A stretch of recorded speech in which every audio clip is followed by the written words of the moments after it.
September 16, 2025, a date that will be remembered by many as the day everything changed along the Polish-Belarusian border.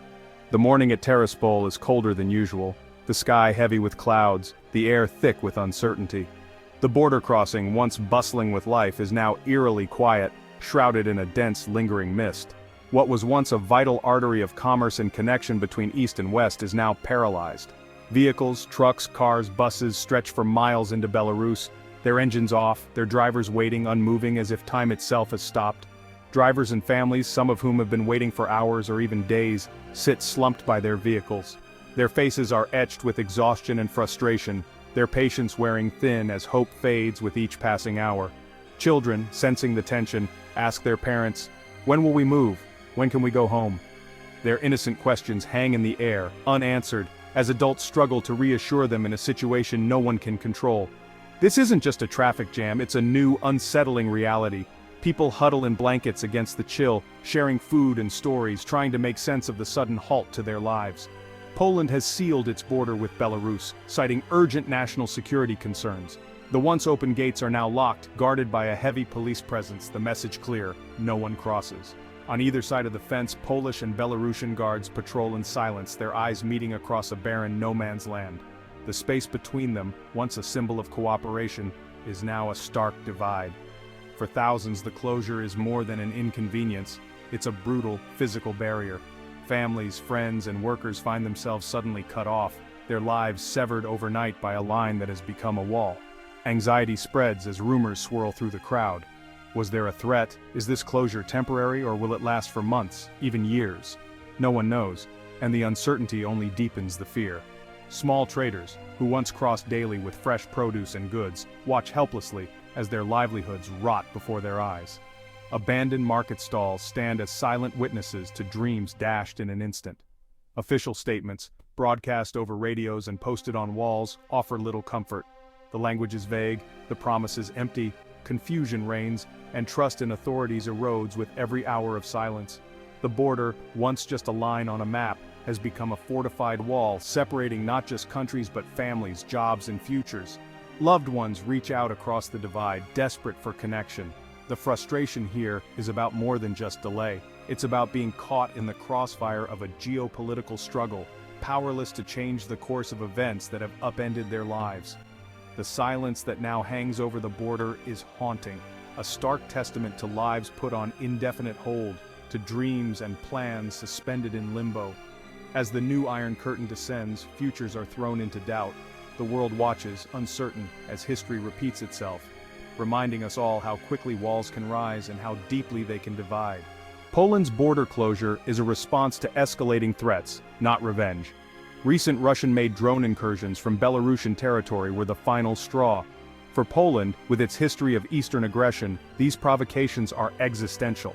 The government sees the closure as a defensive necessity, shielding Poland and NATO from hybrid warfare. Migration weaponization, cyber attacks, and airspace violations have all tested Poland's resolve.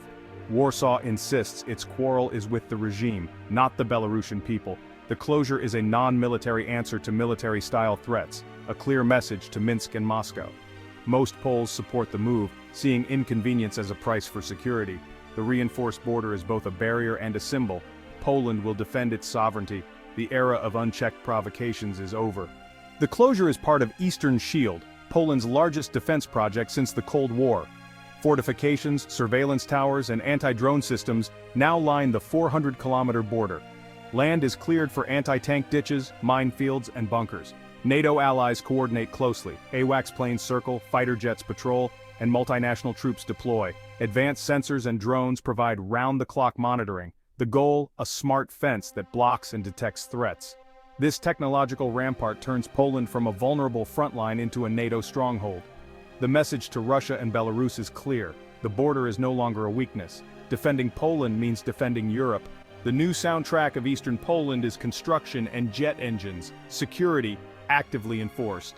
Beyond political strategy, the closure has devastated the lives of ordinary Belarusians in countless ways. Workers who commuted daily to Poland lost their jobs overnight. Families are now split by an impassable wall.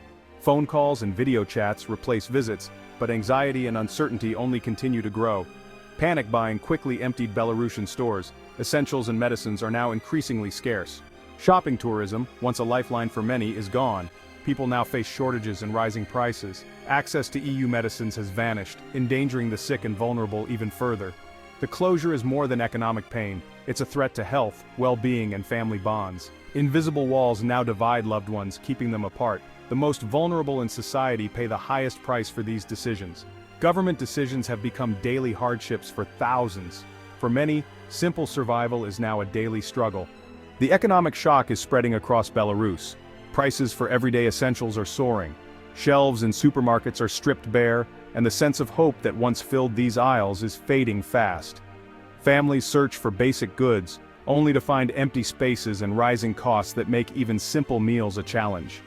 The border, once a gateway to opportunity and connection with the outside world, has become a stark barrier. Where people and goods once flowed freely, there is now silence and uncertainty, cutting Belarus off from its neighbors and the promise of a better future. Young people, who once dreamed of studying or working in Europe, now see their futures shrinking before their eyes. The closed borders and shuttered shops are daily reminders that their ambitions may never be realized, and their dreams of a different life are slipping further away. Small traders and entrepreneurs, the backbone of local communities, are being ruined. Their delivery vans sit idle, shops remain empty, and debts continue to mount. The vibrant markets that once buzzed with activity are now silent, leaving livelihoods in jeopardy. Belarus is more isolated than ever before. With borders strained and travel to the west nearly impossible, families are separated, and opportunities for work or education abroad have all but vanished. The state's grip on information tightens, with officials blaming the West for the country's hardship. Propaganda fills the airwaves, but many know the truth is more complicated. Beneath the surface of official messaging, anxiety and uncertainty are growing. People gather in kitchens and cafes, quietly sharing their fears about what the future holds. In homes and on the streets, people feel trapped by circumstances beyond their control. The uncertainty of tomorrow weighs heavily, and the sense of being cut off from the world is ever present. As Belarus drifts further into Russia's orbit, the regime finds security, but ordinary people find little hope.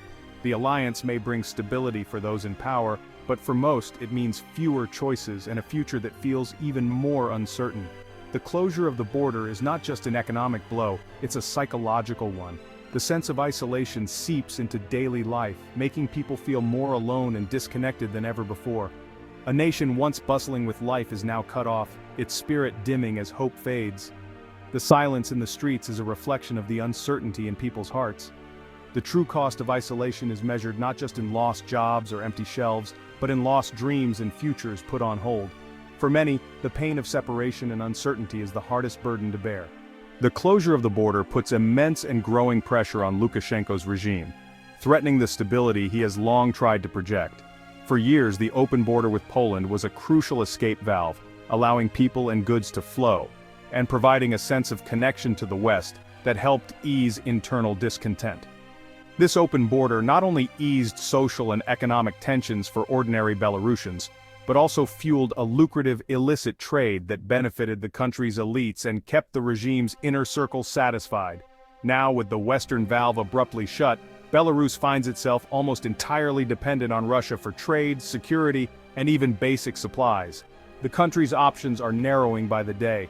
Moscow now dictates terms on the economy, military cooperation, and foreign policy. Lukashenko's ability to maneuver or negotiate is severely limited, as every major decision must now be approved by the Kremlin. The dream of balancing East and West is over. Belarus inches ever closer to becoming a Russian satellite, its sovereignty eroding with each passing month. Lukashenko's options shrink, his power more beholden to Moscow than ever before. He stands increasingly isolated both at home and abroad, with fewer allies to turn to. Relations with Europe have hit a new low. The European Union stands firmly with Poland, condemning Minsk's actions and refusing to engage until meaningful change occurs. Sanctions remain firmly in place, and the sense of isolation deepens.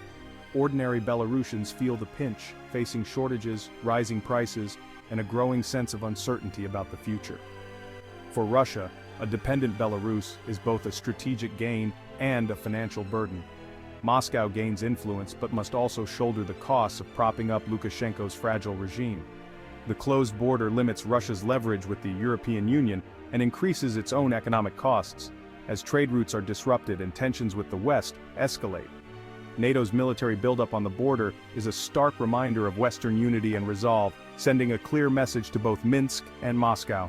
The vice tightens around Belarus, and with every turn, the stakes for the region, and for Lukashenko himself, rise ever higher. Weeks pass and the border remains closed. Uncertainty is its own torment.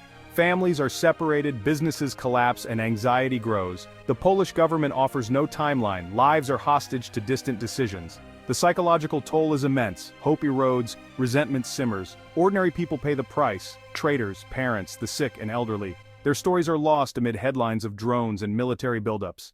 They are the unseen casualties of a conflict they did not choose. In state conflicts, it's regular citizens who bear the burden. The reinforced border may bring security, but it creates a crisis of survival. Lives are in limbo, the true price of this new Iron Curtain. The cost is measured not in policy but in human suffering.